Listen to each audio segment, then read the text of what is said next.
Mesdames et messieurs, bonsoir et bienvenue dans ce journal. Tout de suite, le sommaire. Le Festival francophone du cinéma chrétien fait sa première au Bénin. Dans ce traditionnelle projection de films chrétiens ont captivé le public. Les précisions dans ce journal. À Cotonou, les piétons font face au danger. Trottoirs absents, circulation intense, traversée risquée, voilà autant de dangers que prennent les usagers de la route. Notre équipe de reportage a suivi quelques-uns. Et puis à moins de 24 heures du match décisif entre le Bénin et le Nigeria, les supporters reviennent sur les performances antérieures des Guépards contre le Rwanda et se prononcent sur le match à venir au Nigeria à Uyo. L'Éternel est pour moi, je ne crains rien que peuvent me faire les hommes. Psaume 118, verset 6. C'est avec ce verset donc que je vous souhaite à nouveau la bienvenue dans cette édition. C'est une grande première au Bénin, le Palais des Congrès de Cotonou abrite le festival francophone du cinéma chrétien. Le festival, un rendez-vous historique qui met en lumière la foi, l'art et la puissance du message biblique à travers le 7e art. Ce festival s'étend sur 7 jours et va prendre fin le dimanche 19 octobre 2025. Reportage. C'est au cœur de la salle bleue du Palais des Congrès de Cotonou que s'est inscrit une nouvelle page de l'histoire du cinéma en Afrique francophone. Pour la première fois, le Bénin accueille un festival entièrement dédié aux œuvres audiovisuelles portées par la foi, l'inspiration divine et les valeurs spirituelles.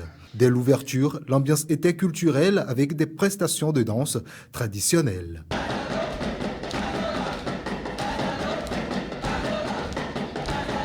Sur scène, des figures respectées ont pris la parole.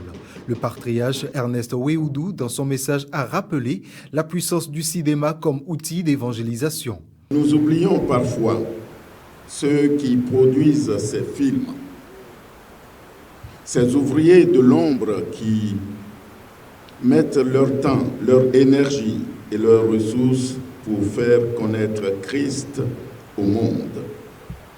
La réalisation d'un film demande de grands sacrifices financiers, matériels et spirituels, comme nous venons de le voir. Continuons à soutenir cette vision, car elle vient de Dieu. À sa suite, le président de la Fédération chrétienne des artistes du Bénin, Ange Awanganou, a souligné la nécessité de mettre en lumière les arts chrétiens. Le festival FFCC est une plateforme d'unité, de collaboration et de créativité.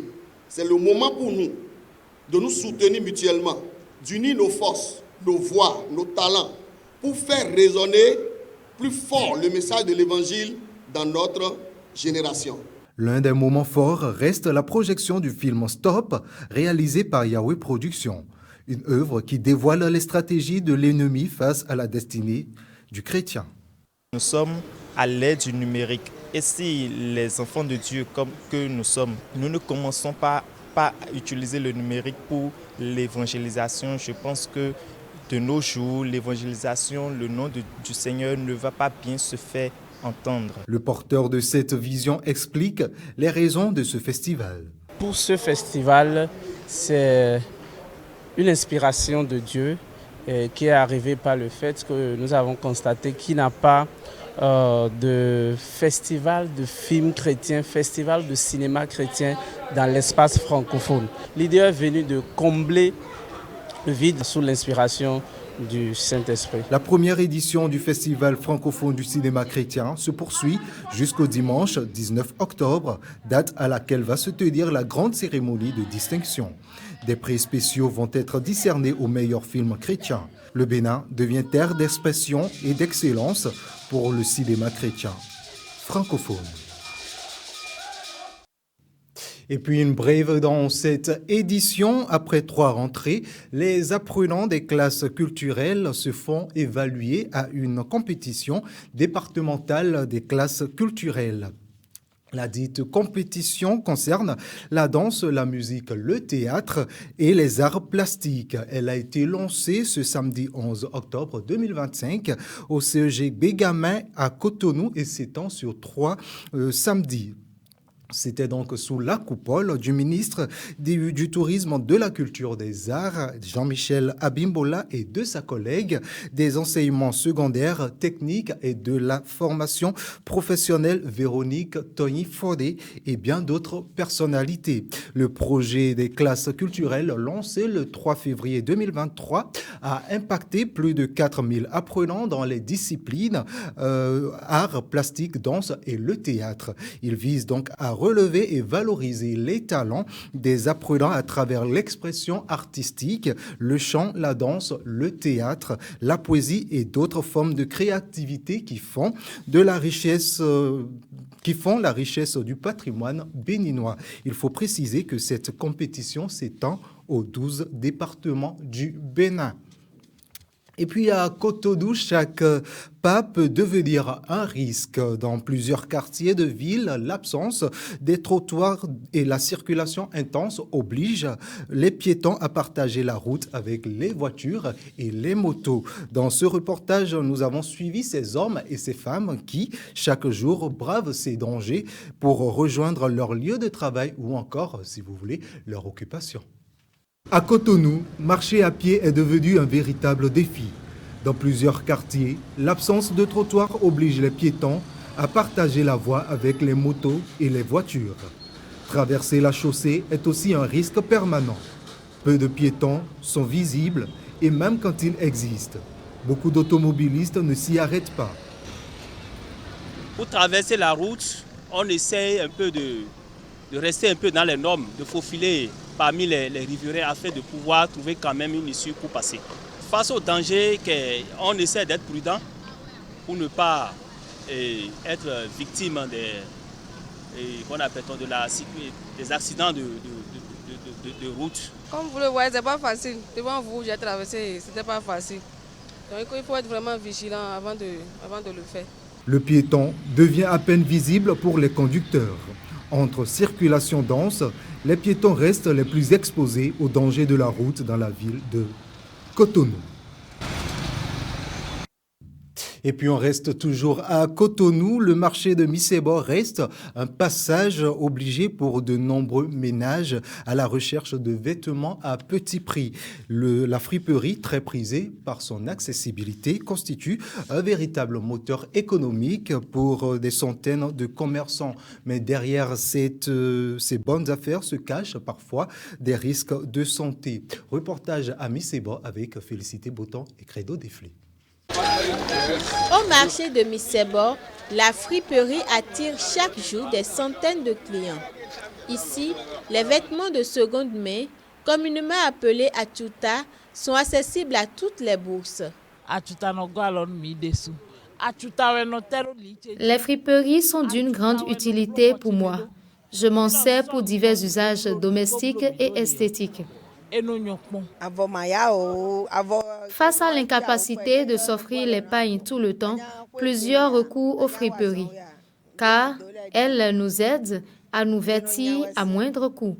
Il suffit juste de bien les laver et sécher et le tour est joué. Les friperies aussi un peu moins cher puisque les habits neufs. C'est rapide aussi à vendre parce que beaucoup achètent des friperies plus que de neufs. Ça aide les gens qui n'ont pas de moyens pour pouvoir trouver quelque chose à habiller avec. Derrière cet engouement, grossistes et détaillants sont plus ou moins conscients des risques sanitaires liés à la manipulation des friperies, souvent stockées dans de mauvaises conditions.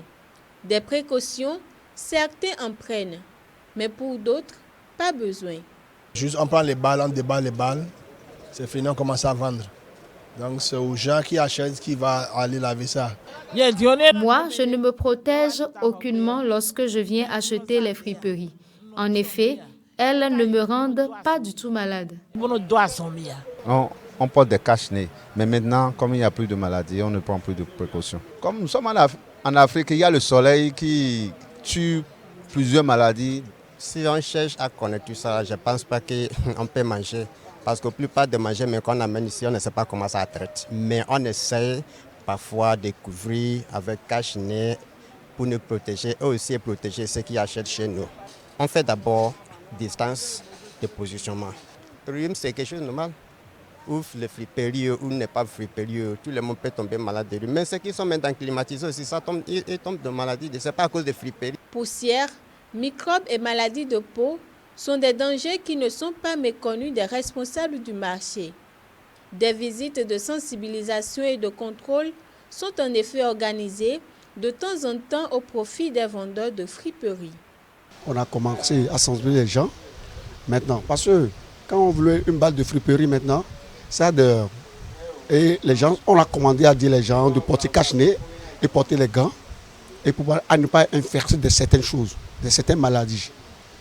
Et maintenant, eux tous, ils ont compris, effectivement, c'est une bonne chose.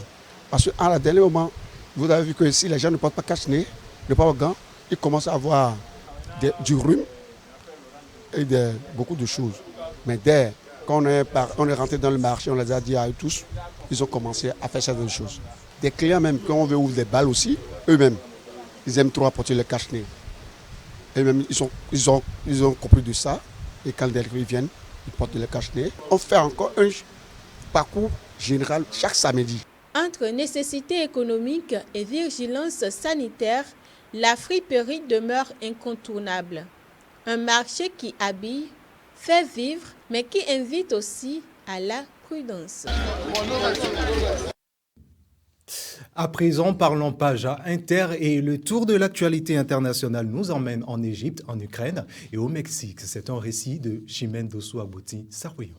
Le président égyptien Abdel Fattah al-Sisi co-préside ce lundi au Caire avec le président américain Donald Trump un sommet pour la paix à Gaza. Le sommet vise à mettre fin à la guerre dans la bande de Gaza, à renforcer les efforts pour instaurer la paix et la stabilité au Moyen-Orient et à ouvrir une nouvelle page de sécurité et de stabilité régionale. Outre le président américain et son homologue égyptien, une vingtaine de dirigeants dont le président français Emmanuel Macron, le premier ministre britannique Starmer, le chef du gouvernement espagnol Pedro Sanchez, la présidente du Conseil italien Giorgia Meloni et le roi Abdallah II de Jordanie sont également présents, en plus du secrétaire général des Nations Unies Antonio Guterres. Le président de l'autorité palestinienne, non invité au départ, est bien présent à Sharm el-Sheikh pour le 10 sommet, mais pas le premier ministre israélien Benjamin Netanyahou qui a suivi depuis le début de la matinée le retour des 20 derniers otages vivant de Gaza. Et ce, malgré la demande du président américain Donald Trump qui a fait escale en Israël avant de se rendre à ce sommet. Un document mettant fin à la guerre dans la bande de Gaza sera signé à la fin du sommet.